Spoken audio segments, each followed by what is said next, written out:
good night, good everything, good morning, good nap time, good reading time. We are live, we are here. Indeed, we are here. I went out with my friend straight from the gym. I got dinner, so I'm trying to show you some of my accessories that I wore to said dinner. It did involve the Ethiopian food that I've been talking about, although I forgot to take pictures today.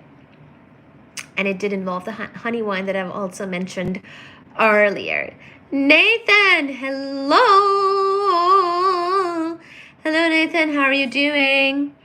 How are you doing, Nathan? Indeed, welcome one, welcome all, welcome Nathan, welcome Mullins, welcome everybody. I'm saying welcome to everybody as I get started. Thank you so much for coming onto this live. Thank you so much for being here. Thank you so much for joining the discussion. We will continue black holes from last time from the book, A Brief History of Time. A Brief History of Time by Stephen Hawking. We will continue the discussion, the learning. Good, I have the day off tomorrow. Oh my goodness, is tomorrow a holiday that I know not of? What month is this? March? Is it still March?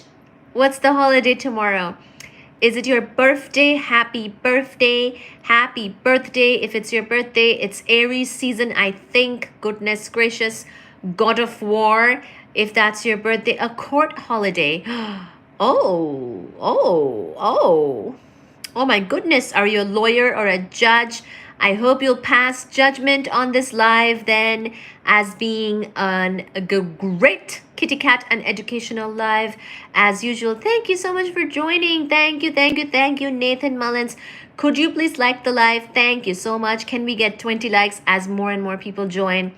Happy Sunday, happy Monday, happy Tuesday, happy whenever you're seeing this.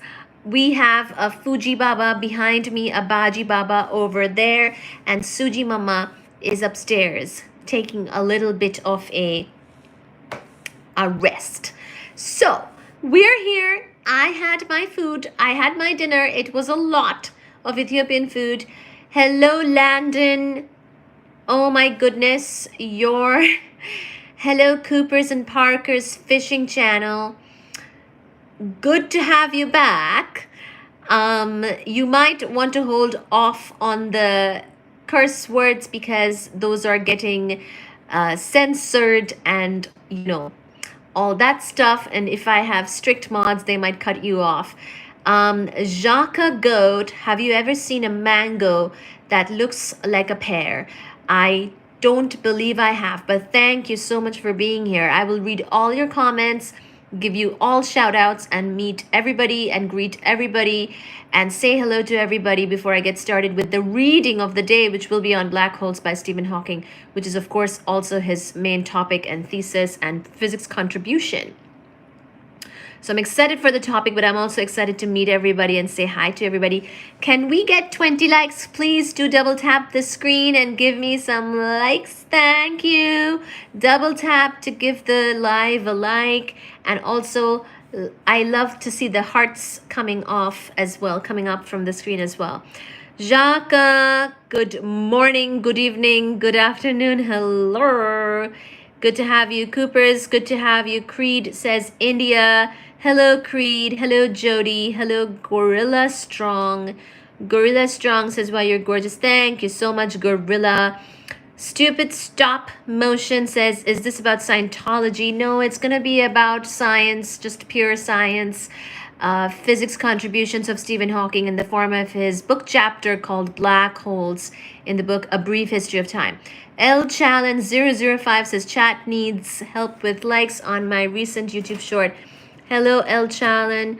Nathan Mullen says, custody court. I may get custody of my daughter and her sister. Oh, you have a court date tomorrow because of that. Well, good luck to you. Jeevan Shukla 75 says, Jeevan Shukla, mere ID ka naam. Hello, Jeevan Shukla. There is a Baji kitty cat behind me. I'm number 3 like. Thank you, Ellen. El Challen. Thank you so much. Say toy boat 3 times fast, please. Hello, Anthony Chihuahua toy boat. Creed says India. Yes, hello, welcome to India. Welcome, welcome, welcome. Thank you so much for being here. There's Baji if you want to take a peek. Snowman Guy 44 says, hello, Snowman. Hello, my dear. Anisha Arizmendes says, time is it for you? It's 10:30 p.m. in the Eastern time zone here in Boston, in North America. What time is it for you, Anisha? Jaka says, what's your overall review about the Trump administration so far? Daisy says, hi. Hello. Snowman says, hello. Naji Haru says, an emoji. Hello, Naji. Welcome. Michael Whitehorn says, hello, Oklahoma here. Oh my goodness. Oklahoma, I've heard, gets a lot of tornadoes. So thank you, Oklahoma, for being here. That is also where the pilots go to do their training in the Air Force. So good job, Oklahoma. Daisy, I love that book. Oh, here it is. Brief history of time. Anisha, hello. Snowman, hello. I've got a great joke about black holes, but it's too dirty to tell you. You can try telling it, but it might get censored. Try to not have the bad words in it if there's any bad words. Try to make it maybe family friendly, and then it would actually show up. Jaka says, do you have a religion? Slushy says, I farted and a poopy almost slipped out. That can happen. And thank you so much for being here. Welcome to the live. Can we get 10 likes? El Chalan says, you're in the future 1 hour. Aww. Central time for you, El Chalan. Snowman says it's 10:30 p.m. for me. Fortnite Junkie says hi.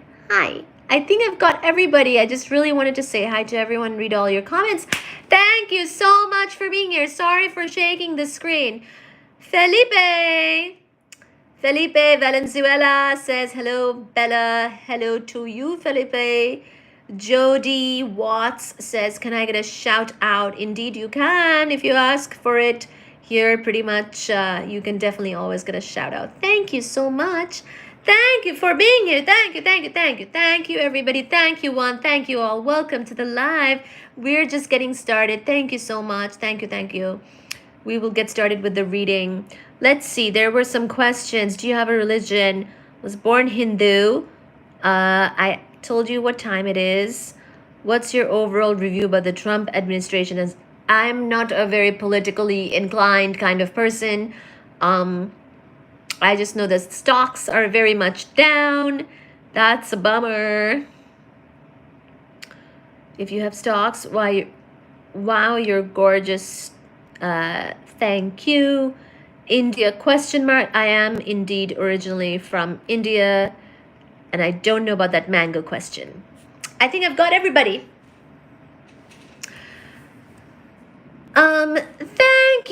Thank you so much for liking and sharing and subscribing, and that reminds me I have to share the live. El Jalan, thank you so much. Welcome to the Baji, the Handsome Cat family, where we talk about cats and educational content such as physics, astronomy, and cosmology and astrophysics. El Jalan, thank you for subscribing. Thank you for liking. Thank you for subscribing. Thank you for sharing. Thank you indeed. Thank you. Chris says hi. Chris Haynes, hello. 12-hour water breaks.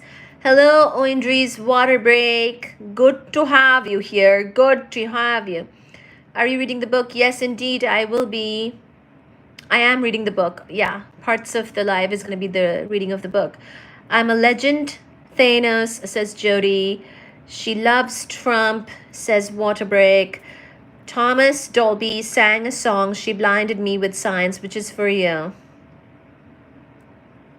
She blinded me with science. Thank you. Thank you, Anthony.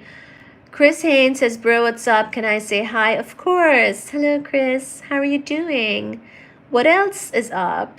Say hi and what else? What's up? What do you want? As in, what would you like? Any questions? Any other questions? I'm on the normal account now. Let's rock the 14-hour water breaks. We need 20 likes. We do. Let me pin that. I like your channel, says, or Daisy says, I love your channel. Have you read the whole book yet? I have not. I'm saving it for you. We will do it together. Jody says, I've read quite a bit of it, but I am saving we will do it together. So it's like a live reading, live book reaction, live book review, and live educational content all at the same time. There is my Shona Baba, my Booblu, my best child. All of them are my best child in some way or shape, but there's my Baba. Thank you. Universe, thank you so much for your help, support, protection, blessings, kindness, and guidance. Jody says, I hate Trump.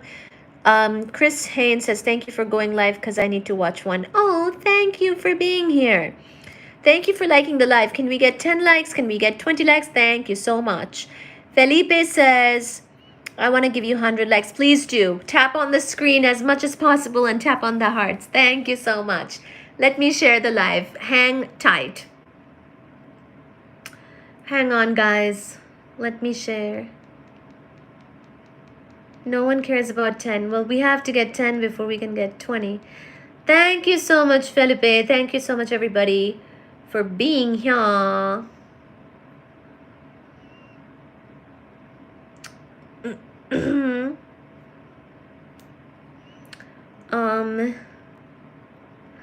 We only need 20. No one cares about 10.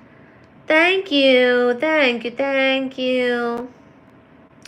Doro, how are you doing? I did my look at my I did the dinner with my friend.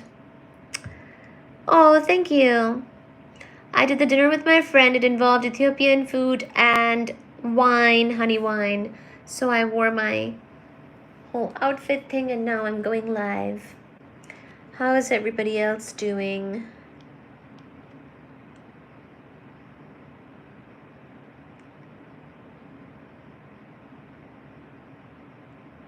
Thank you. Yes, it was a blast. I saw her after a while. Okay, let me share it, the live. Let me share it. How are you doing tonight? I'm good! You got yourself all dolled up. Oh my goodness, thank you. Looking good. Hope you all had a blast. It was. We have to then go back to real life, unfortunately. It was a blast, though.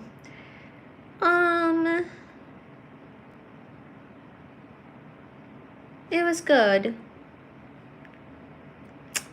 Hello, everybody. Okay, I told my channel that we're live. 20. Can we get 20 likes? All right, so we have been talking about a brief history of time. We've talked about how she's very drunk. Says Hans. Hello, Hans. I read your comment first before your name. That came out a bit weird. But we have talked about a brief history of time, and as in how the concept of time doesn't really make sense until you talk about the beginning of the universe and the Big Bang, which is what we think is how the universe got started. But we've kind of explored some of these topics like the Big Bang because, of course, it's a singularity and how there is a bit of a limitation to the theory of general relativity as well as to quantum mechanics, both of which developed in the 20th century. In the 1900s, in the 1910s, 1920s were very important years, 1930s, 1940s. And then because of the remarkable success of quantum mechanics, of course, we also have particle physics developing towards the end of the 20th century and it being its whole field. And we had even a chapter on particle physics in this book.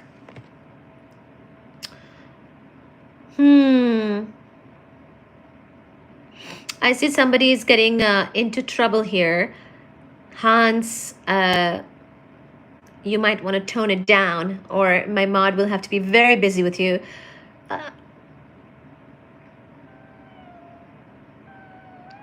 Leave them before the lives are when you can't no more. Okay, thank you so much for 10 likes. Thank you so much for being here. Thank you so much for joining. And can we get 20 likes? Thank you.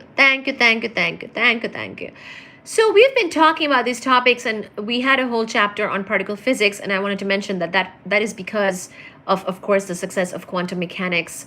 Because of the foundation it lay in physics, we are able to have a whole field called the elementary particles and the forces of nature. So we talked about the matter particles, the force particles, the basically the carrier particles that carry the forces or the interactions between those matter particles and the different types and whatnot.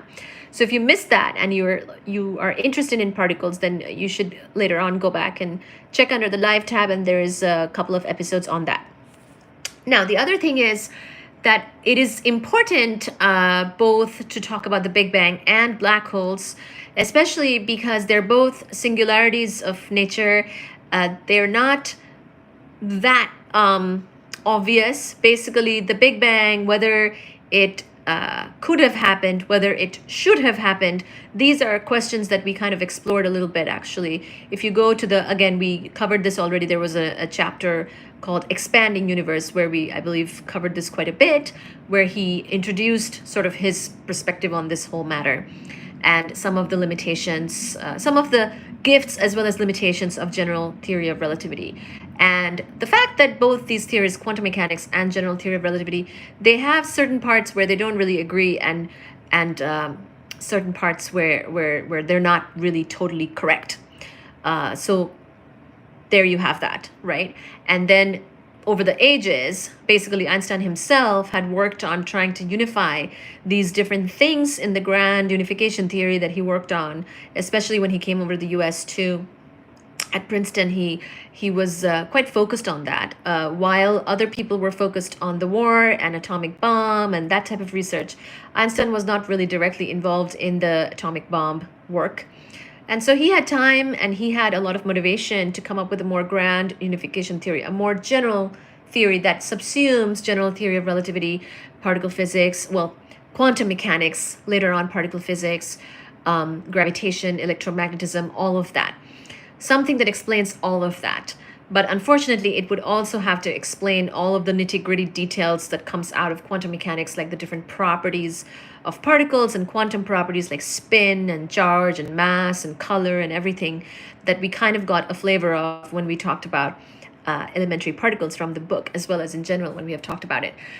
So it's not a trivial matter to come up with the grand unification theory.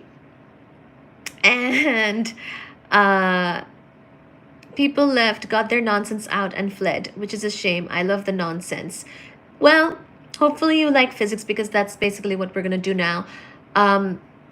It's not trivial to come up with a grand unification theory. We saw how some people were calling, basically unifying the three fundamental forces of electromagnetism, weak nuclear force and strong nuclear force, a grand unification theory, when it would basically actually leave out gravitation. So the four fundamental forces are electromagnetism, weak nuclear force, strong nuclear force, and gravitation. I like the physics until you lose me. And we saw how there has been some progress in unifying the first three. That is the 3 out of the 4 without gravitation.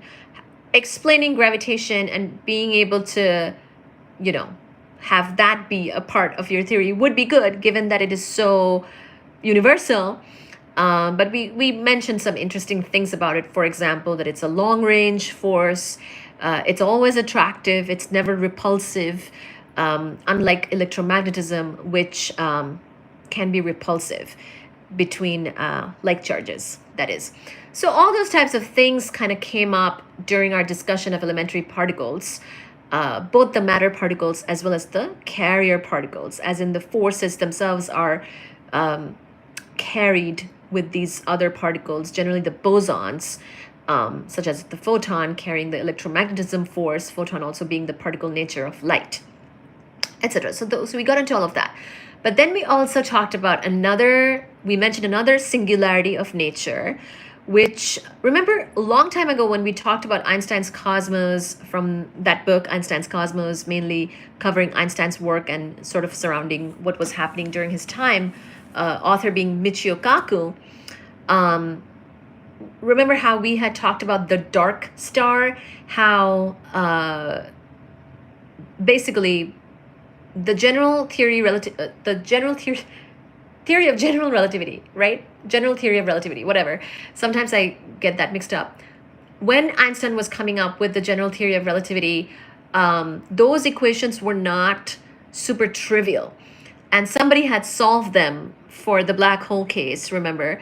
And that was a big deal, but they actually thought that maybe that's like an oddity, as in the black hole being this weird point star or singularity type of thing should not exist. But that is actually something that does exist in nature. Black holes are a part of nature. We confirmed them. We saw them. We see them. There's one. There's a supermassive one at the center of our own galaxy, and they're actually quite common. So I like the physics until you lose me. Why are they all gone? Says Daisy. Hello, Daisy. Thank you for being here. Nathan says, you look nice tonight. Thank you. I went out. I had dinner. Just here to say this chat better not start trouble. I'm watching. Daisy, thank you for the emoji. Thank you for being here. Thank you for listening. Much appreciate you. But basically, it was very interesting because people solved, Schwarzschild worked on black holes, and he solved the black hole equation, basically general theory of relativity equation for black hole exactly. But then people were still not expecting black holes to be real. Steven Spears, hey, hello. Steven is here, party has arrived, that's right.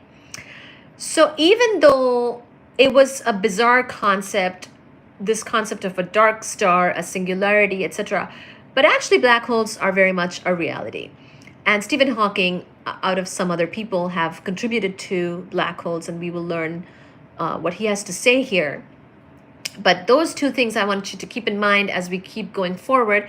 These are important things because they're kind of different. So the Big Bang itself under question, because that is how the universe got started. This brief history of time title of the book itself has inside of it this meaning that, well, the beginning of time is the beginning of this universe. If you basically go by the physics of it, if there is some other reason for thinking that time has a more earlier start, then that's fine. If there's a spiritual reason such as that. But as far as physics goes, as far as we understand nature, there is no concept of time before the universe would have begun, and the universe began with the Big Bang, as far as we know. But the Big Bang is a singularity. So it's not, it's sort of this limitation, actually, of the theory of general relativity. And another singularity is black holes. So we will take a look at what Stephen Hawking has to contribute to this matter. And we will hopefully learn more about the topic. Stephen says, party pooper here. Not up for long, that is. I'm not going to be up for long either. Maybe like midnight-ish. So keep listening until then. And thank you so much for being here. Can we get 20 likes? Yes, welcome to the live. Thank you. I made sure to hate the same. I got gym at 6:30. Or rather, I hit the gym at 6:30 a.m. today, so I'm tired. I see. Very nice. Okay, thank you so much for being here. Thank you so much for coming to the live this Sunday night. Welcome. If we could get 20 likes, that would be amazing. I'm going to start the black holes now. Thank you. Steven's gym is the yard. Quite enough. So, another thing to keep in mind, of course, as we talk about black holes. Now, I already started this chapter a little bit. It was sort of a distracting kind of day when I did this. So, I think I'll go over parts of it again.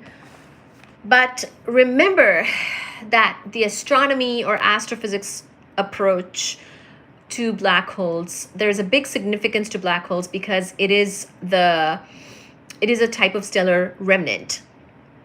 So in astrophysics and astronomy, of course, stars are a big topic, huge topic. There's different types of stars, more massive, less massive, much less massive, much more massive. Pretty much the mass is very important, as you will find if you ever delve into astrophysics and astronomy. You will find that the mass of a star is extremely important. It determines a lot of things, including its fate, and some other things too. We can go into those details later on, and we have actually in the past. But one of the things with stars is They can have various different types of evolution. Again, depends on the mass. But we talked about how stars will die. They do run out of their fuel at some point. Exactly how long it takes, again, depends on the particular star and again on its mass. But basically, there's two main things happening in a star. A star is generally a very massive body with a lot of mass, as in a lot of gravitation pull within itself.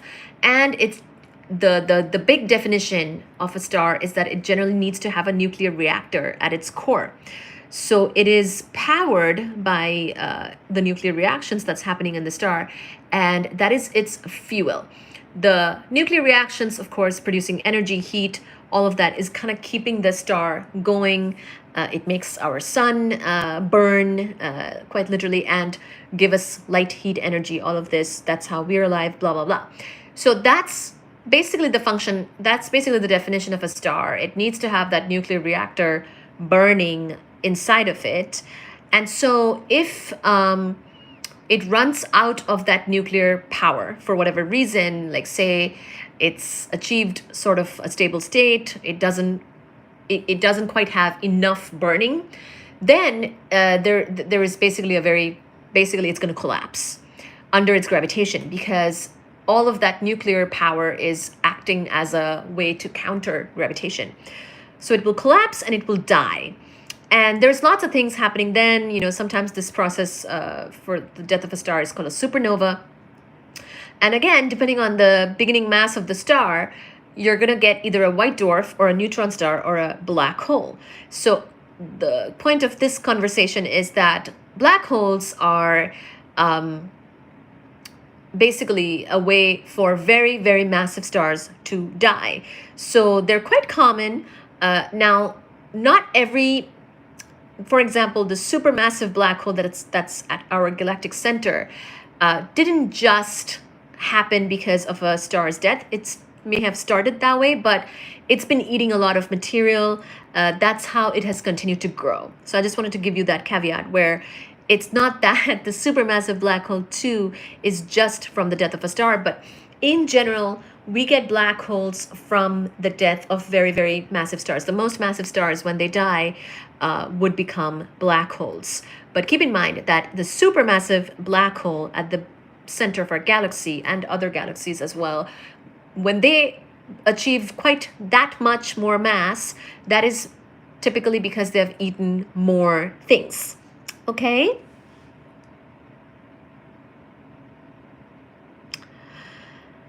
I have a question. Is there a device that will help me break up with my sister? Hello, Eagle Fang never dies. That's a very interesting question. Thank you. And can we get 20 likes? Just shower. She will leave you instantly. Hello, Nathan. Hello, Dora. Hello, Steven. Hello, Wolfie, leader of Wolf Pack. Goodness, I'm a Wolf Pack. I went to NC State. Our sun burns off helium, then switches to another element to burn. That's when the star begins to grow. Yes, so currently it is actually burning hydrogen and turning that into helium. So currently our sun is mainly converting hydrogen to helium is the main thing that it's doing. It's a very young star, and that is what it's mainly doing. Okay? But yeah, keep those couple of things in mind. One significance of black hole is that it is the end state of when stars die. The very biggest stars, the most massive stars, when they die, they become black holes. But a black hole can have all kinds of masses. You will see how it's really the compactness of a black hole that's making it a singularity. Like, it's a massive body. Even you could be a black hole. Even I could be a black hole if I'm squeezed enough, if I'm compressed enough. So it's not just about the mass, but also the compression, the compactness, which makes an object a black hole. So even the Earth could become a black hole if we compress it enough. There's a Schwarzschild radius of black holes that basically give you, the math gives you that it will become a black hole at that point, which is very interesting. And that's what we see in nature as well. But then supermassive black holes, when something is a supermassive black hole, just keep in mind it is not just from something dying, but it is also because of accretion of matter onto that supermassive black hole, where it has continued to eat more stuff during its life as the black hole. Okay, great. We will now see what Stephen Hawking has to say. We just met Chandrasekhar in this chapter, this Indian guy who worked on stars and their masses and things like that. So we will continue from that point. Hello, El Chalan.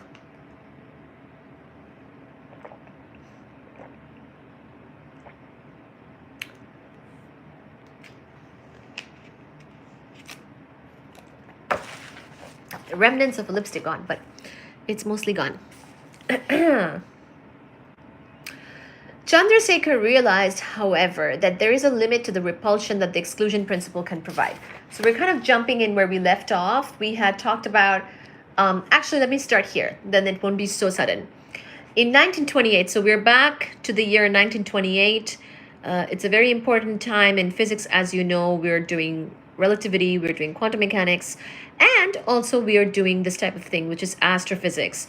So let's see what happened in 1928. An Indian graduate student, Subramanian Chandrasekhar, set sail for England to study at Cambridge with the British astronomer Sir Arthur Eddington. An expert on general relativity. According to some accounts, a journalist told Eddington in the early 1920s that he had heard there were only 3 people in the world who understood general relativity, and Eddington paused, then replied, "I'm trying to think who the third person is." And actually, I'm trying to think the same as well. I really don't know. Einstein, Eddington, who else? I don't know. I guess the string theorists now. Since general theory of relativity has been around for over 100 years, of course, we've made some progress in understanding it, but at this point, it was quite early. It was quite recent that relativity came out in its full glory. During his voyage from India, Chandrasekhar worked out how big a star could be and still support itself against its own gravity after it had used up all its fuel. So this is what Chandrasekhar worked on, and he had great success. Now we even have a limit of star mass called Chandrasekhar limit. You will see about that, and we've talked about it in the past. Basically, that's the same thing that I was talking about the fuel that's needed to support itself, and how the star can kind of collapse under its own gravitation, under its own gravity, like literally just collapse if it runs out of that fuel.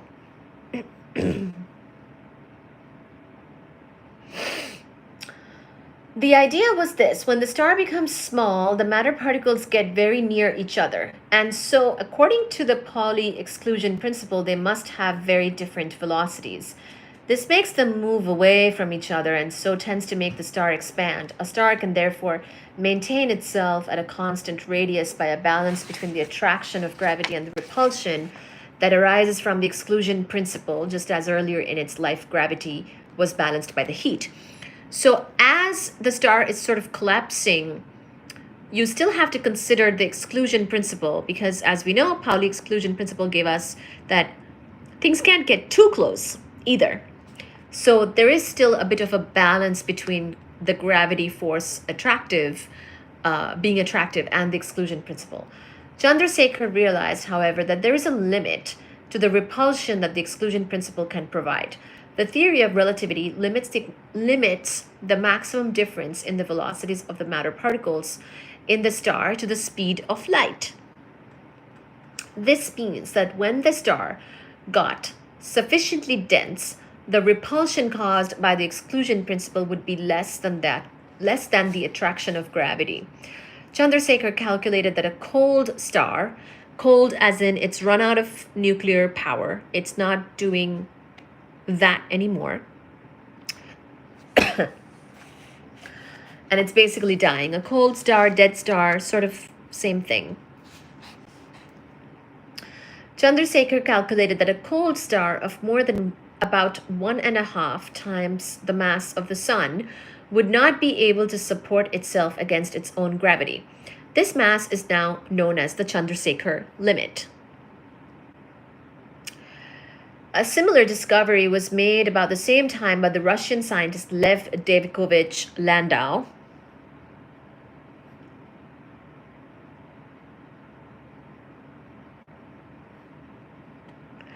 This had serious implications for the ultimate fate of massive stars.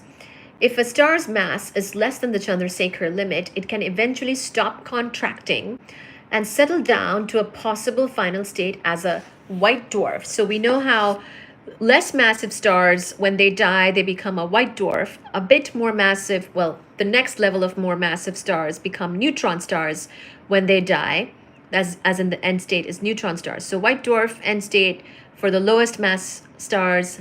Next level massive stars, the end state is called a neutron star. And lastly, the most massive stars will die as black holes. So because of the Chandrasekhar limit, it can eventually stop contracting and settle down to a possible final state as a white dwarf with a radius of a few thousand miles and a density of hundreds of tons per cubic inch. A white dwarf is supported by the exclusion principle repulsion between the electrons and its matter. So the big thing in a white dwarf, why it can settle down as a white dwarf and not contract further, not compress further into, say, a black hole, is because of electron degeneracy pressure, because of Pauli exclusion principle. Basically, electrons will not let the compression happen any further. But if the mass had been much, much more, then gravity would have won further. Gravity is always attractive, wants everything to just collapse on itself. So it's really because of Pauli exclusion principle and the fact that electrons are fermions and obey the exclusion principle. There is this electron degeneracy pressure happening, keeping the star, a dead star, stable against its own gravitation. So that's how you get a white dwarf. We observe a large number of these white dwarf stars. One of the first to be discovered is a star that is orbiting around Sirius, the brightest star in the night sky. So the brightest star in the night sky is actually part of a binary, I believe, and a white dwarf is part of that. So Sirius has a binary companion, and that itself is a white dwarf. Same Sirius as the J.K. Rowling Harry Potter Godfather Sirius. Same spelling. The Bears TV, hello. Mega Ghost, hello. Mega Ghost, I hope that you like this live. It is an astronomy live, pretty much. As well as physics, 1912, taking some 2,000 people with it. Oh. Thank you for being in the live. Can you please like the live? Can we get 20 likes? Landau pointed out that there was another possible final state for a star, also with a limiting mass of 1 or 2 times the mass of the sun, but much smaller even than a white dwarf. And by smaller, really, we mean the radius. These stars would be supported by the exclusion principle repulsion between neutrons and protons rather than between electrons. So this is the neutron star. Again, a neutron star happens as the end state of a dying star when the star is even more massive. And over here, the degeneracy pressure would be neutron degeneracy pressure, because even that thing, even neutrons and protons don't want to be that close to each other. There is this exclusion principle that they want to follow. So they will create a pressure, again, against gravitation, which would be neutron degeneracy pressure in this case. And again, that would kind of balance out the gravity, which is trying to collapse everything even further. Because gravity collapsing everything is another word for more and more compression, more and more contraction. And if you compress something beyond a certain point, depending on its mass and what compression radius you get to, you would make a black hole. So pretty much everything before that point is something else. It's either a white dwarf, if it's a smaller mass, or a neutron star if it's bigger mass. And the biggest masses ones will be black holes. There is just no stopping the gravitation from driving it to a black hole. They would have a radius, so the neutron stars would have a radius of only 10 miles or so, and a density of hundreds of millions of tons per cubic inch. So 10 miles is really not big.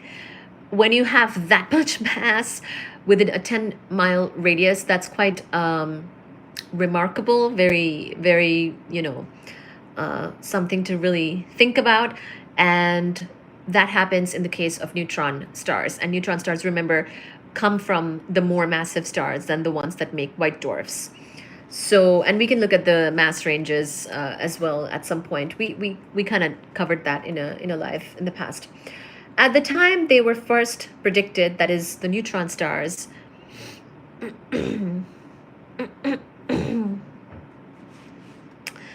at the time that neutron stars were first predicted, there was no way that neutron stars could be observed. They were not actually detected until much later.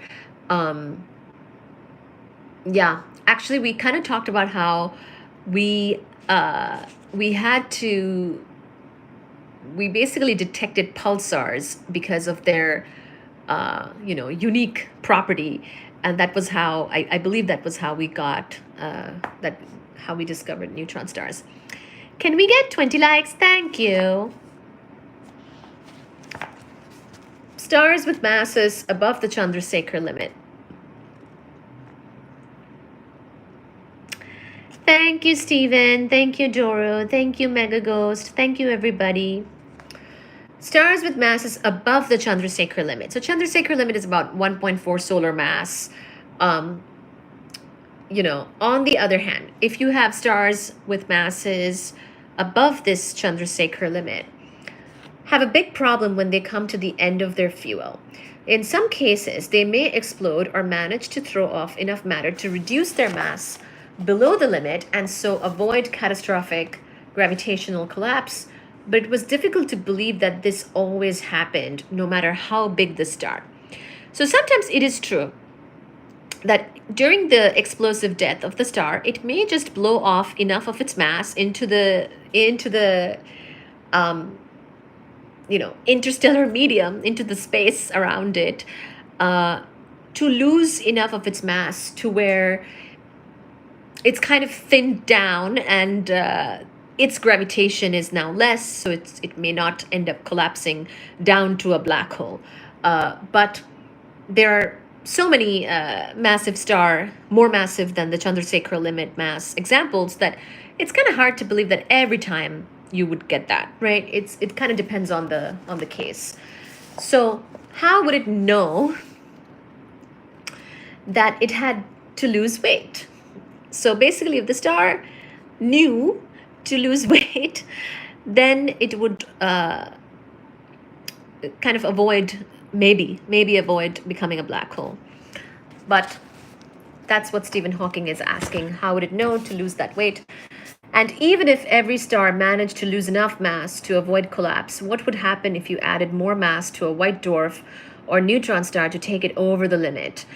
And we know that can happen. Would it collapse to infinite density? So this is where the question comes in. And for a while, they... I've always been interested in pulsars personally. Oh, okay. I didn't know that.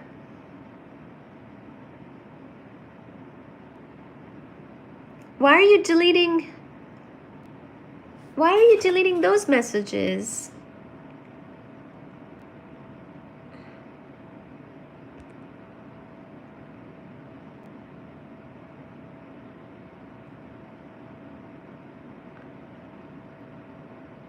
Why are you hiding Steven? It's okay. I'm sure it's okay. I'm sure it's a mistake. Okay.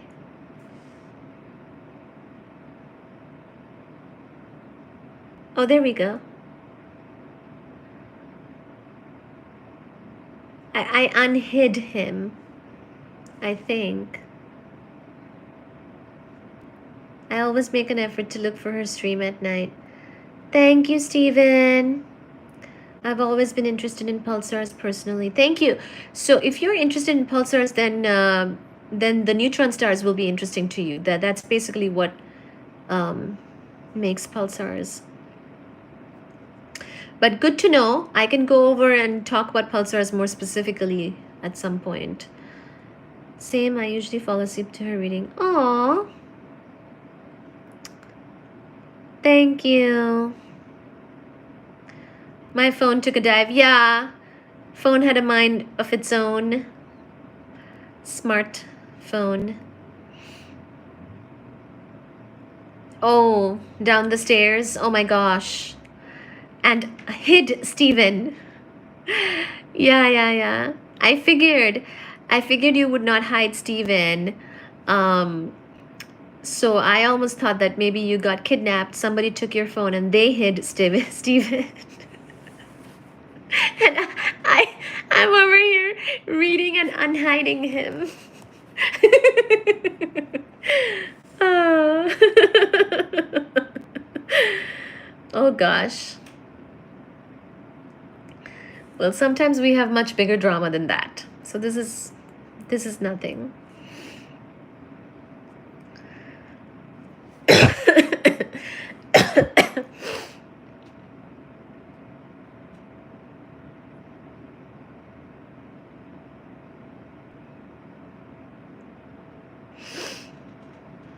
Aww.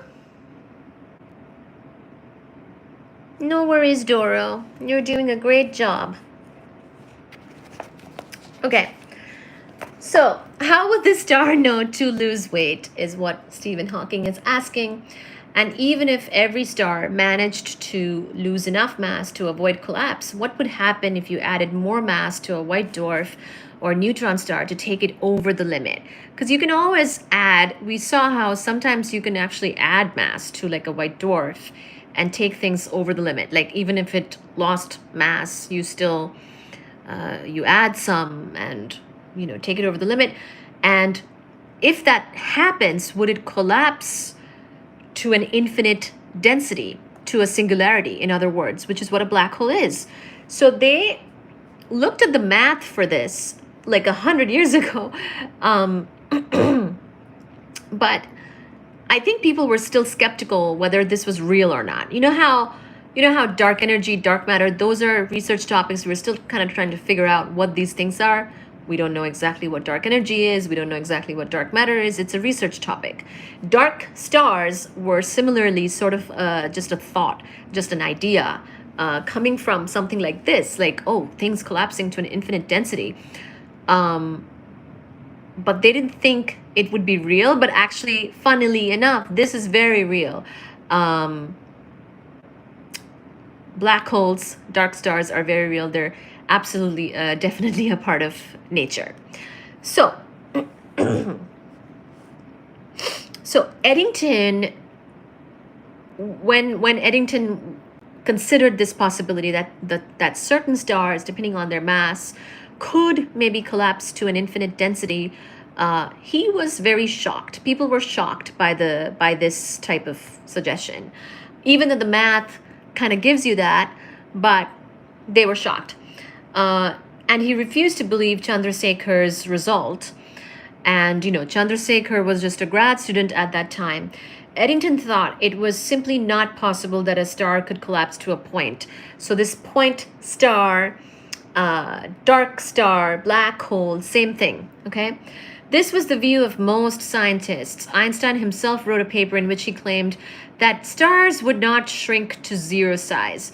The hostility of other scientists, particularly Eddington, his former teacher, and the leading authority on the structure of stars, persuaded Chandrasekhar to abandon this line of work and turn instead to other problems in astronomy, such as the motion of star clusters. So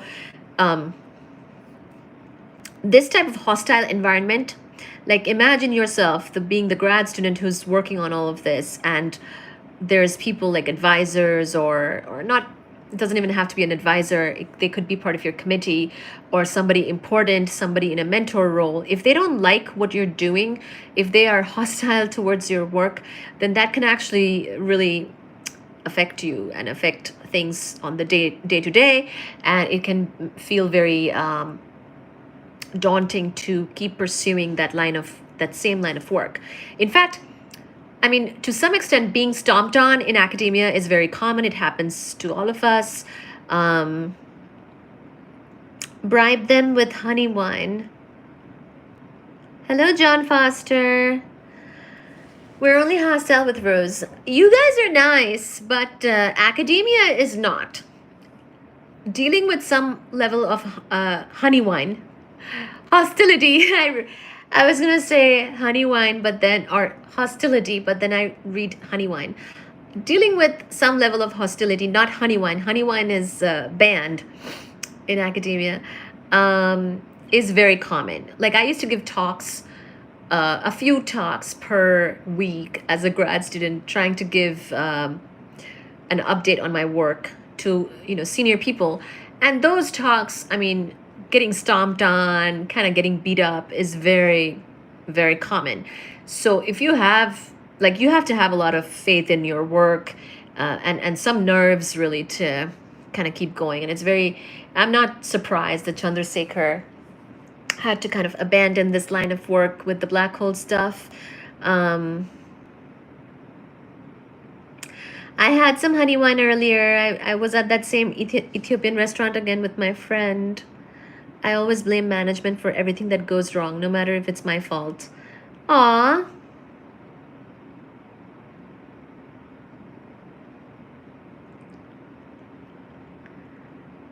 Dora has done a great job. I'm seeing his comments about brushing teeth and whatnot. That is a lot of work you're doing together, multitasking. I always blame management. John Foster, how are you doing? You're late. Late to class. Thank you for liking the live. Can we get 20 likes? So Chandrasekhar kind of abandoned this line of work, poor thing, and turned instead to other problems in astronomy, such as the motion of star clusters. Even to this day, though, his work with the mass limits on stars and how massive they can be before blah and blah happens, the Chandrasekhar limit, it's named after him. He's still very successful, and he's still quoted, of course, on all of this stuff. So good job, Chandrasekhar.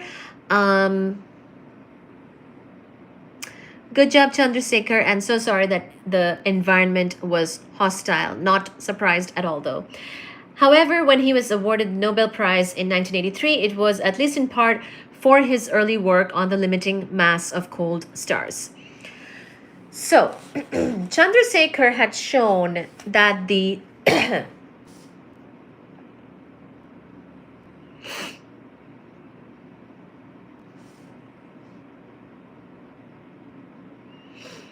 Are you serious?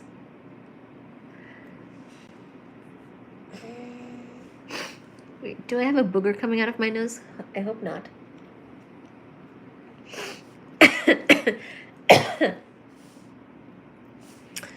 I was almost management with Popeyes years ago, but the butt in charge was a butt. Okay. I read that and I was like, am I in trouble? I don't know. Thank you for coming to the live. Thank you so much. And can you please like the live?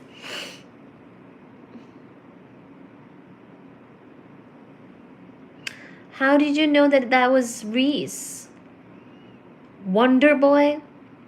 Really?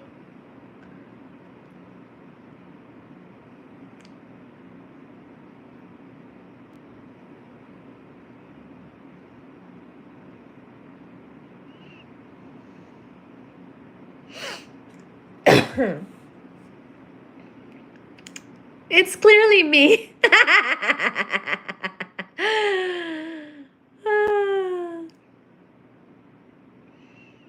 Wonder Boy is a song that you probably haven't heard. You're absolutamente correct.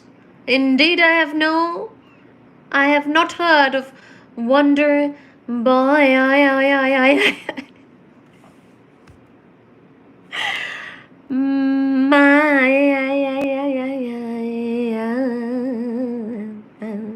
Can we get 20 likes?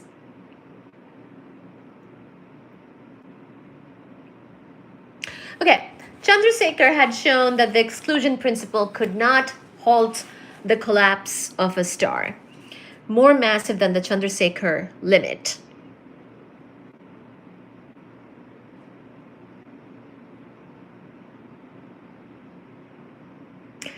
Tunak tunak. No, that's the only song that you can say that I know.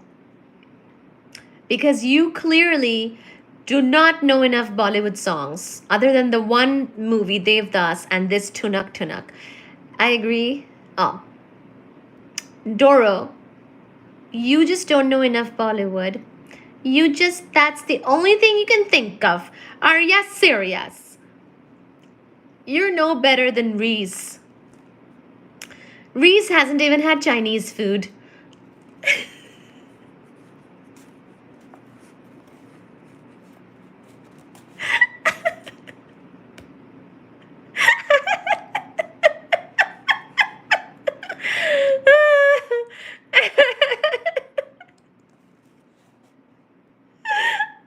Reese has never had noodles, Doro.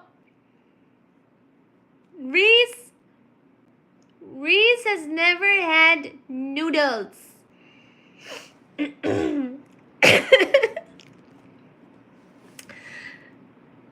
Now, it is true. It is true that we in the Americas have better access to Asian food. We're basically Asia as well as America.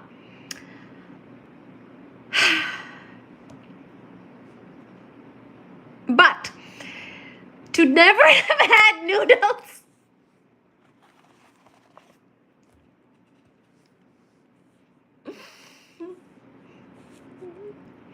I made ramen once and he was judging me. I even used my induction stove to make the ramen, unlike my usual microwave meals. And he judged me. He judged me for eating ramen, which he hasn't even tried. Judging a thing that he hasn't even tried. Thank you, thank you. America, attack Britain. Oh, Belgium.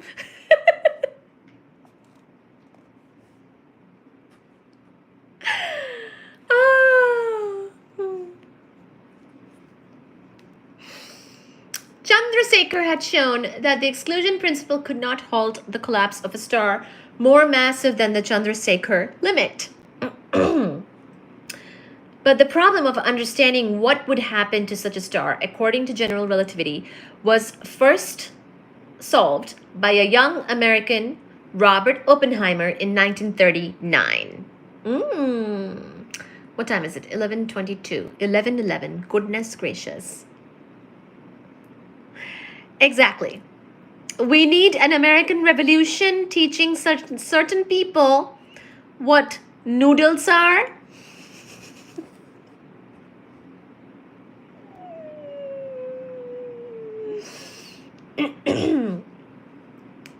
So, what would happen to such a star, according to general relativity, was first solved by a young American, Robert Oppenheimer. You might have heard of this person in 1939. His results, however, suggested that there would be no observational consequences that could be detected by the telescopes of the day.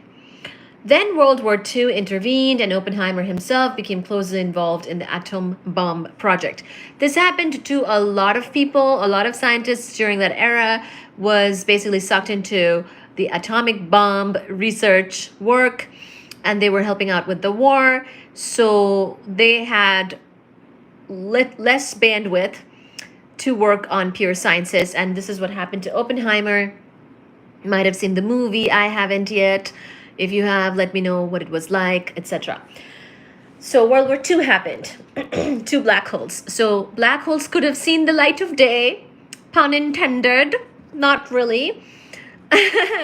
But Oppenheimer became too busy with World War II war stuff.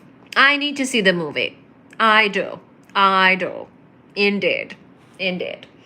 After the war, the problem of gravitational collapse was largely forgotten, as most scientists became caught up in what happens on the scale of the atom and its nucleus. In other words, quantum mechanics, quantum type of stuff. I mean, we will see Stephen Hawking doing something with quantum and black holes, but that comes later. In the 1960s, however, interest in the large-scale problems of astronomy and cosmology was revived by a great increase in the number and range of astronomical observations brought about by the application of modern technology. So we became greatly better at, yes, black hole jokes. We became greatly better at observing and having better modern technology for observation in astronomy and physics and whatnot. And so then this was revived. I do want to watch it. Excuse me, I will watch it.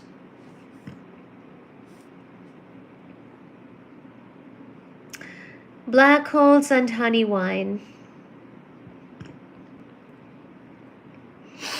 In the 1960s, this became revived. Oppenheimer's work was then rediscovered and extended by a number of people. I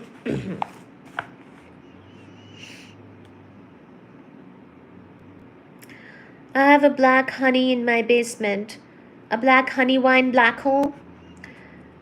Rented in iTunes. Oh, is it in iMovies or whatever? Okay, good to know. Good to know. Good to know. Good to know. Good to know. Good to know. Good to know.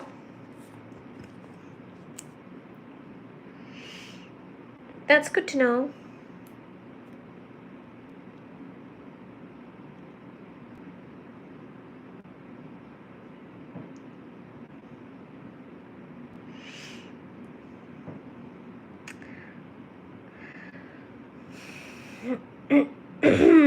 Let me share the live again. Maybe we'll get some people. Apple TV, and yes, it's there. Watch it.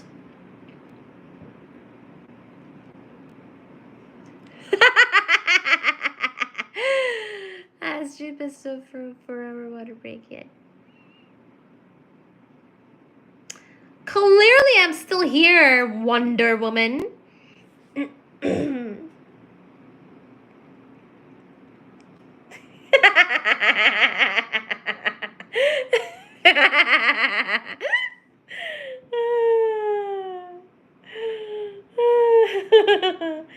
Let me share the live again. What happened to my friend Heikki from Finland? I never see him live anymore. I think he sees it later on when it's uploaded. So thank you so much if you're watching this later on as a video upload.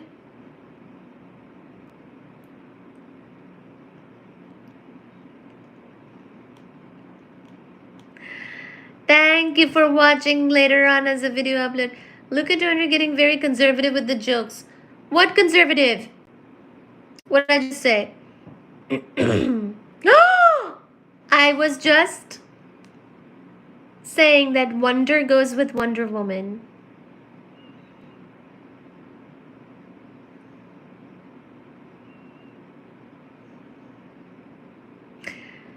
Wonder Boy? Really?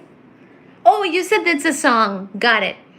In my brain, that goes with Wonder Woman. I like Wonder Woman.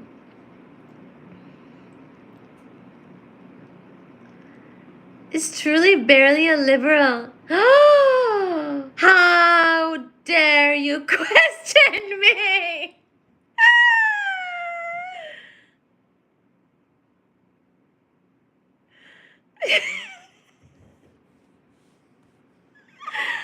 I don't know what he could be a they them. I don't know. All I see is the usernames. Do you cosplay? I don't know what that is.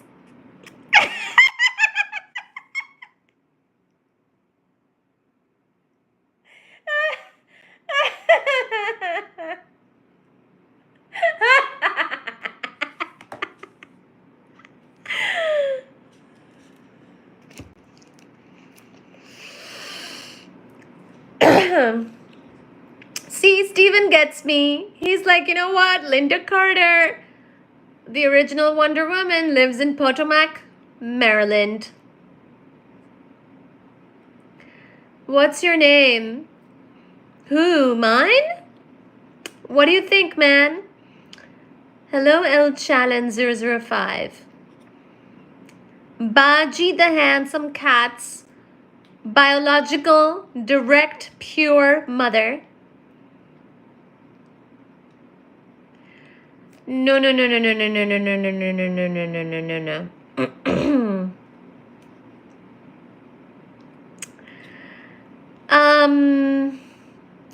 I'm not really into comic books and wearing Wonder Woman costumes. On Halloween, I dress up as me. I didn't really grow up with comic books and such. I just grew up with stories, novels, things like that. Agatha Christie, murder, Sherlock Holmes, Harry Potter, all kinds of mysteries, thrillers, adventure, Enid Blyton, you know. I just know the Marvel movies and such because of like coming to the US and my friends taking me to the movies and stuff. Like Hollywood movies is sort of when I came to the US. Like an activity with friends kind of thing. I used to dress up as a Walmart employee. Aww. Stephen King a little bit, not too much Stephen King. Really into honey wine.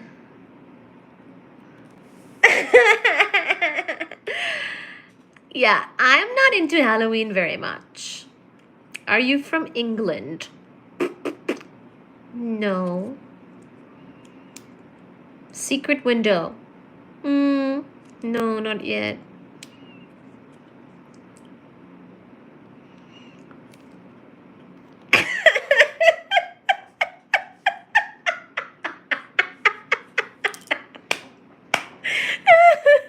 I did.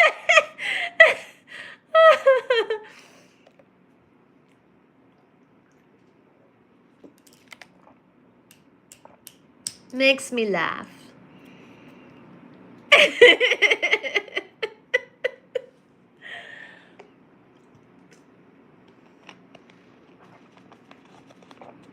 Okay, let me keep going.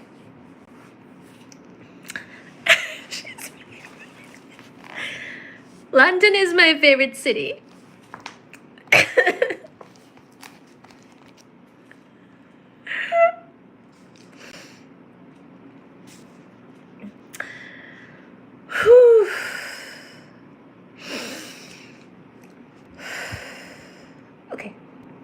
Okay. The picture that we now have from Oppenheimer's work is as follows. The gravitational field of the star changes the paths of light rays in space-time from what they would have been had the star not been present. The light cones, which indicate the paths followed in space and time by flashes of light emitted from their tips, are bent slightly inward near the surface of the star.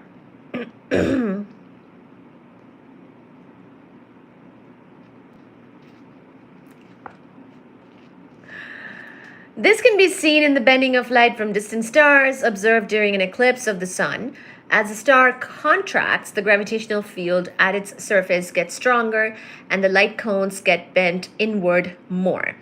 This makes it more difficult for light from the star to escape, and the light appears dimmer and redder to an observer at a distance. Eventually, when the star has shrunk to a certain critical radius, the gravitational field at the surface becomes so strong that the light cones are bent inward so much that the light can no longer escape.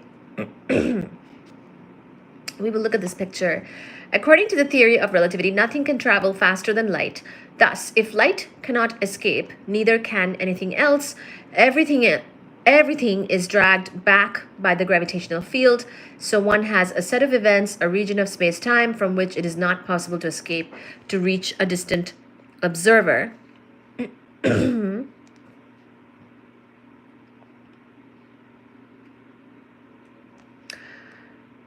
This region is what we now call a black hole. Its boundary is called the event horizon, and it coincides with the paths of light rays that just fail to escape from the black hole.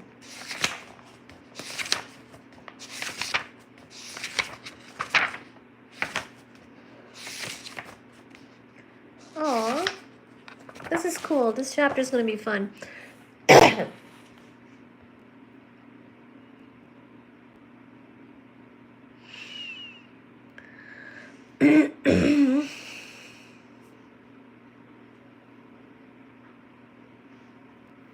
She's from Yorkshire.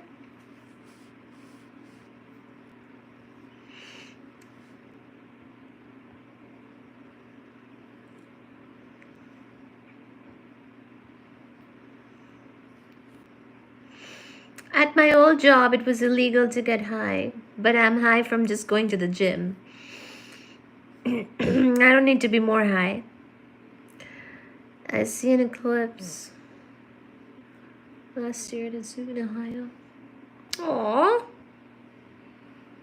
I'm sorry that it affected the animals.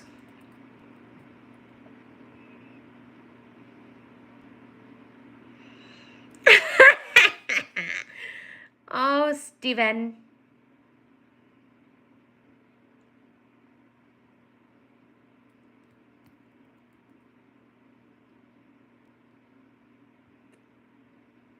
I'm 70.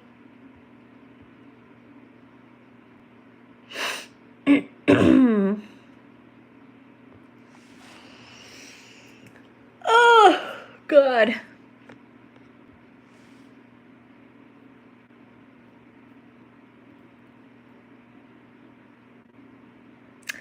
I'm a fall birthday, actually. It's not for a while. So I'm going to be 70 for a while now. My birthday is in the fall. Oh, yeah, Dora? Didn't you have a birthday? Happy birthday. What did you do? Didn't you have a birthday this month? Or was it...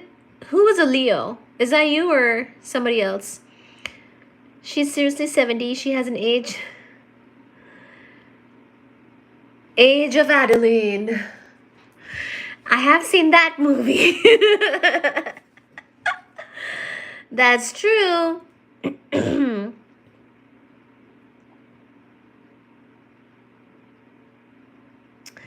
Thank you, I did. Hung out with friends. Oh, good. I have seen the Age movie.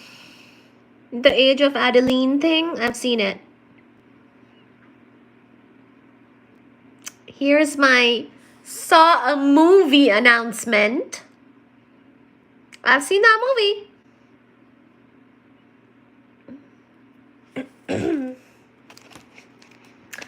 Look at you guys. Oh, look at my ring. I bought this myself.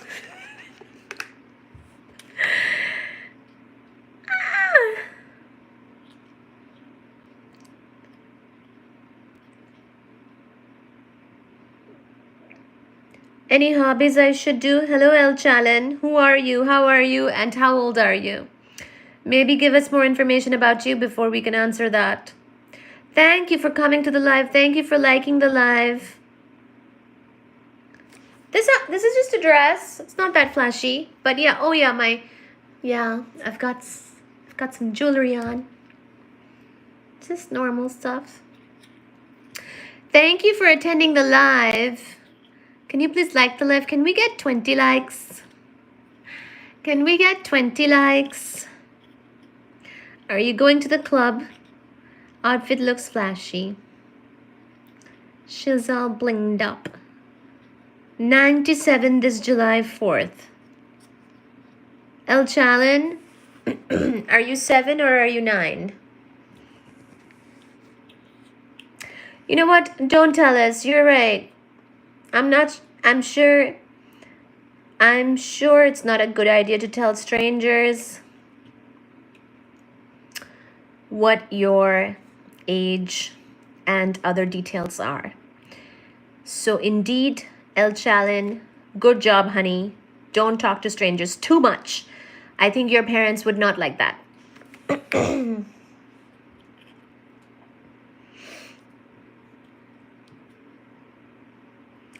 Good job.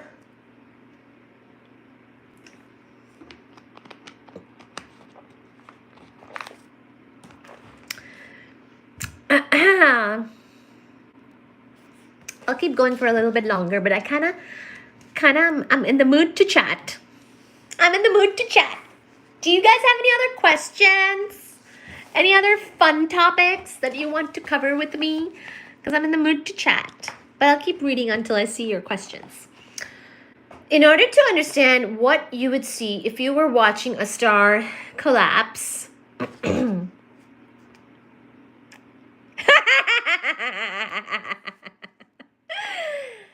That's Baji. I have a question, kinds. What is it, Doro? John Foster says yeah. Yay. John Foster, what's your question? Doro, what's your question? Is honey wine even really that good? She's in one of her scary moods. How's your neighbor? I think he's fine. He's fine.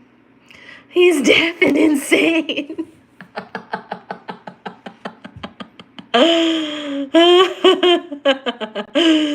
He might be deaf. He might be Jeff and insane. Sarky, not scary. Sarcastic? I'm never sarcastic. Never.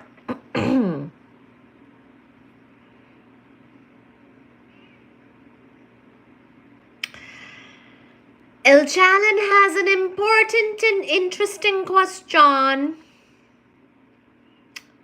for Belgium.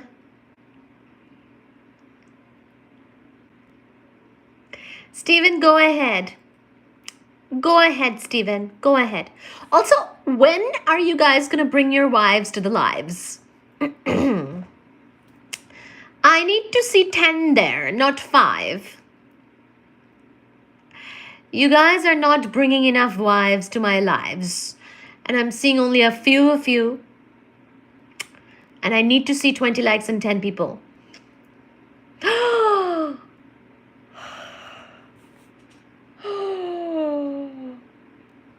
I told my secretary to tune in and she said...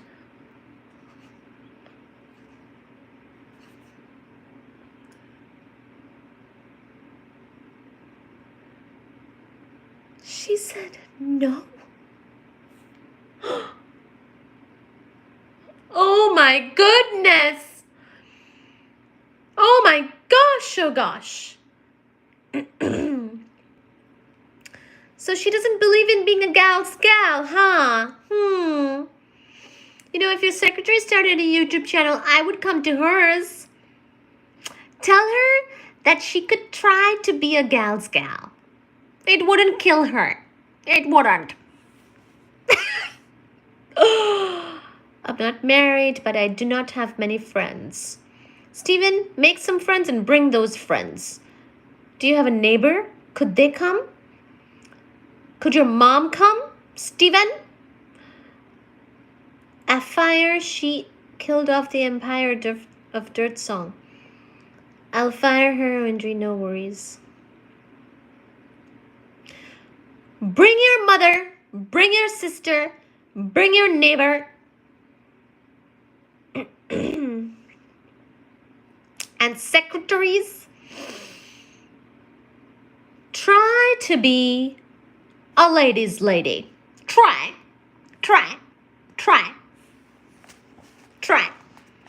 I'll compliment you. Unlike Doro, you would have felt good here.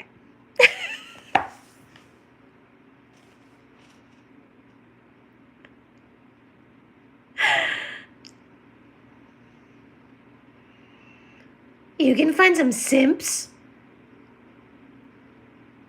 What about your neighbor, John Foster? And can we get 20 likes? Gosh! In order to understand what you would see if you were watching a star collapse to form a black hole, one has to remember that in the theory of relativity, there is no absolute time.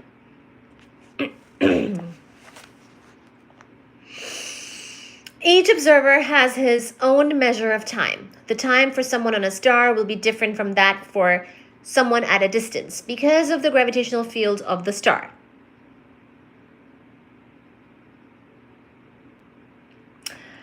Suppose an intrepid astronaut on the surface of the collapsing star, collapsing inward with it, sent a signal every second, according to his watch, to his spaceship orbiting about the star. At some time on his watch, say 1100, the star would shrink below the critical radius at which the gravitational field becomes so strong nothing can escape, and his signals would no longer reach the spaceship.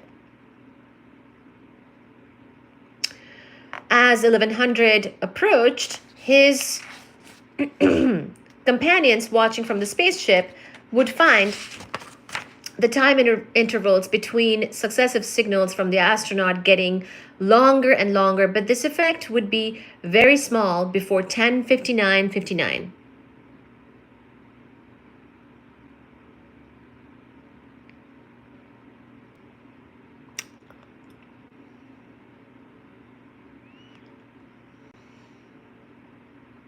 What? They would have to wait only very slightly more than a second between the astronaut's 10:59:58 signal and the one that he sent when his watch read 10:59:59. But they would have to wait forever for the 1100 signal. The light waves emitted from the surface of the star between 10:59:59 and 1100 by the astronaut's watch would be spread out over an infinite period of time, as seen from the spaceship.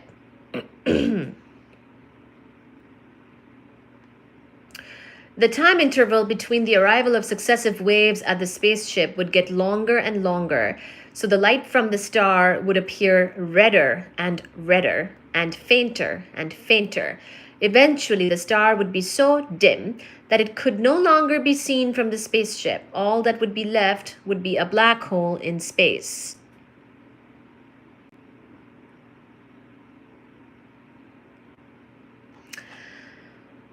The star would, however, continue to exert the same gravitational force on the spaceship, which would continue to orbit the black hole. This scenario is not entirely realistic, however, because of the following problem. Gravity gets weaker the farther you are from the star, so the gravitational force on our intrepid astronaut's feet would always be greater than the force on his head. This difference in the forces would stretch our astronaut out like spaghetti or tear him apart before the star had contracted to the critical radius at which the event horizon formed. Tidal force is pretty common. However, we believe, just like we have tidal forces on the moon on us, just imagine if we were near a black hole, of course, there would be more tidal forces, more types, or more felt. However, we believe that there are much larger objects in the universe, like the central regions of galaxies, that can also undergo gravitational collapse to produce black holes. An astronaut on one of these would not be torn apart before the black hole formed. He would not, in fact, feel anything special as he reached the critical radius and could pass the point of no return without noticing it. So, depending on the mass, you could basically be just kind of swallowed whole, and you would not undergo these tidal forces, depending on the mass of the black hole. However, within just a few hours, as the region continued to collapse, the difference in the gravitational forces on his head and his feet would become so strong that, again, it would tear him apart. So this whole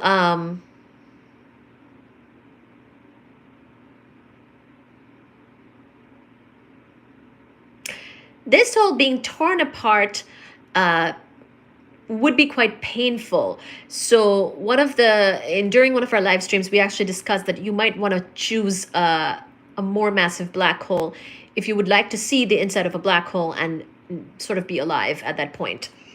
So the work that Roger Penrose and I did between 1965 and 1970, so Stephen Hawking and Roger Penrose worked on what they worked on between 1965 and 1970.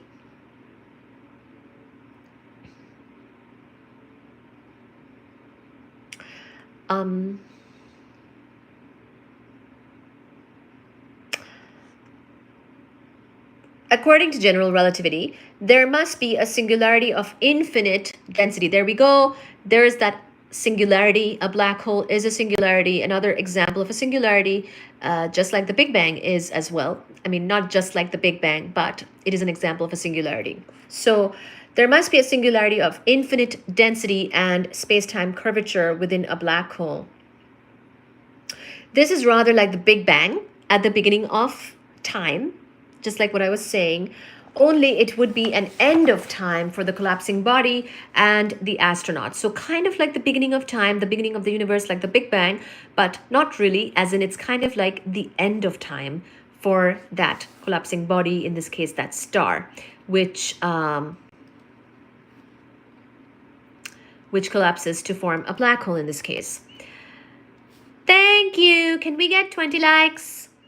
At this singularity, the laws of science and our ability to predict the future would break down. However, any observer who remained outside the black hole would not be affected by this failure of predictability because neither light nor any other signal could reach him from the singularity. This remarkable fact led Roger Penrose to propose the cosmic censorship hypothesis, which might be paraphrased as God abhors a naked singularity. In other words, the singularities produced by gravitational collapse occur only in places like black holes, where they are decently hidden from outside view by an event horizon.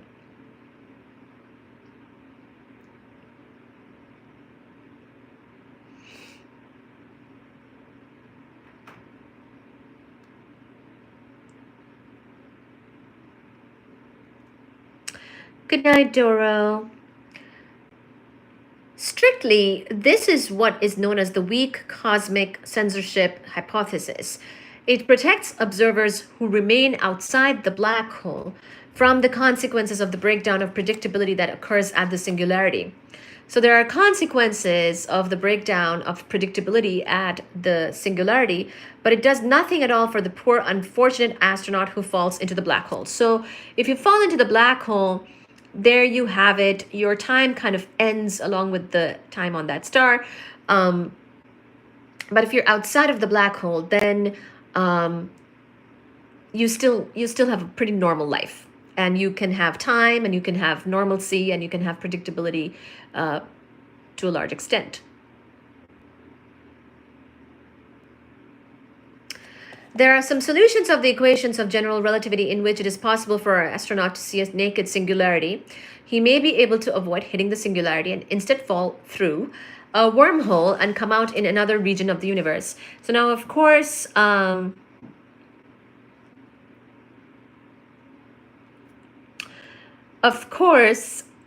this black hole situation could give us the environment for a wormhole in the case where maybe that helps you to come out into another whole universe. So you could fall through a wormhole and come out in another region of the universe. This would offer great possibilities for travel in space and time, but unfortunately, it seems that these solutions may all be highly unstable. The least disturbance, such as the presence of an astronaut, may change them so that the astronaut could not see the singularity until he hit it and his time came to an end. So it might be kind of hard to do the wormhole thing, even if it did exist. In other words, the singularity would always lie in his future and never in his past.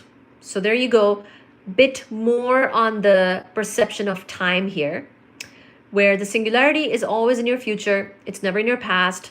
Time just kind of ends when you hit the singularity.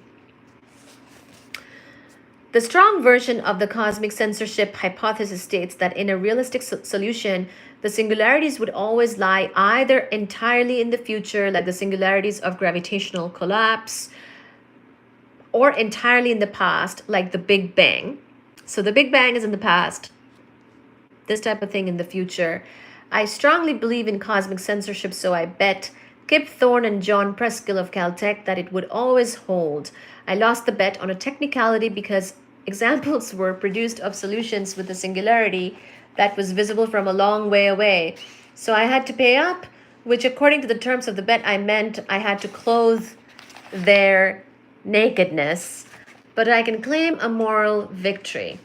The naked singularities were unstable. The least disturbance would cause them either to disappear or be hidden behind an event horizon. So they would not occur in realistic situations. Now, I have to find Kip Thorne's book on time travel, wormhole, and all that. But he did work on this, and I think that's what Stephen Hawking is talking about here. And there was a bet, and that Hawking lost, and whatnot. But this disturbance thing, he thinks is correct. The event horizon, the boundary of the region of space-time from which it is not possible to escape. So this is the part of the black hole, which is the boundary from which you cannot escape. That's the event horizon. Acts rather like a one-way membrane around the black hole. Objects, such as an unwary astronaut, can fall through the event horizon into the black hole, but nothing can ever get out of the black hole through the event horizon. Remember that the event horizon is the path in space-time of light that is trying to escape from the black hole, and nothing can travel faster than light. One could well say of the event horizon that the poet Dante said of the entrance to hell, "All hope abandon, ye who enter here." Anything or anyone who falls through the event horizon will soon reach the region of infinite density and the end of time. They would reach the singularity and the end of time. Singularities are pretty hard.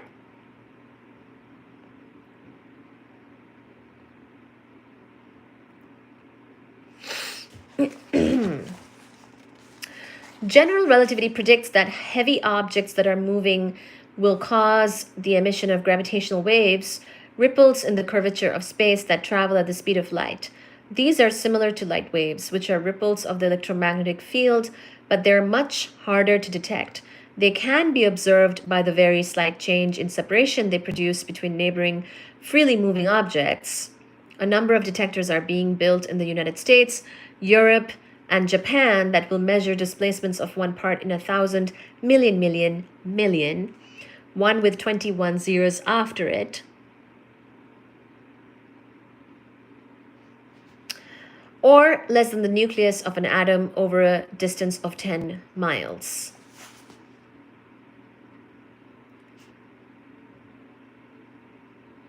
We should talk about the recent discovery under the Great Pyramid. It's interesting. Cool. Like light, gravitational waves carry energy away from the objects that emit them. One would therefore expect a system of massive objects to settle down eventually to a stationary state, because the energy in any movement would be carried away by the emission of gravitational waves. It is rather like dropping a cork into water. At first it bobs up and down a great deal, but as the ripples carry away its energy, it eventually settles down to a stationary state. For example, the movement of the Earth in its orbit around the Sun produces gravitational waves. The effect of the energy loss will be to change the orbit of the Earth so that gradually it gets nearer and nearer to the Sun, eventually collides with it, and settles down to a stationary state. The rate of energy loss in the case of the Earth and the Sun is very low, about enough to run a small electric heater. This means it will take 1,000 million years for the Earth to run into the Sun, so there's no immediate cause for worry. The change in the orbit of the Earth is too slow to be observed, but this same effect has been observed over the past few years, occurring in a system called PSR 1913 plus 16. PSR stands for pulsar. So there you go, Stephen. We have a pulsar example right here, right now. This system contains two neutron stars orbiting each other, and the energy they are losing by the emission of gravitational waves is causing them to spiral in toward each other. This confirmation of general relativity won J.H. Taylor and R.A. Hulse the Nobel Prize in 1993. It will take about 300 million years for them to collide. Just before they do, they will be orbiting so fast that they will emit enough gravitational waves for detectors for LIGO to pick up. And in fact, we did see LIGO pick up gravitational waves.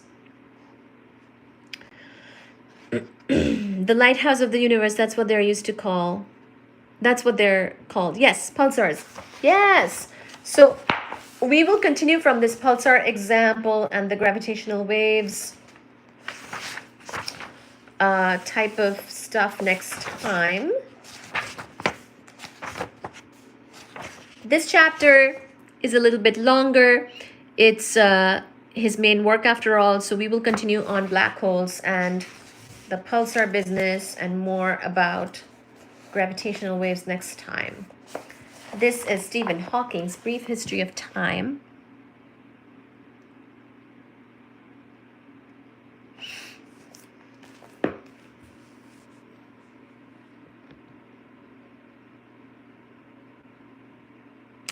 But yes, thank you so much for being here. Thank you, thank you, thank you, thank you, thank you, thank you, thank you, thank you, thank you. Please do like the live, share the live, subscribe. Thank you so much for being here. We will continue next time. Welcome and thank you. Look forward to seeing more chat messages and comments. When you see this video as an upload or as the live, do rewind and go back and see it from the top. Thank you so much. Good night.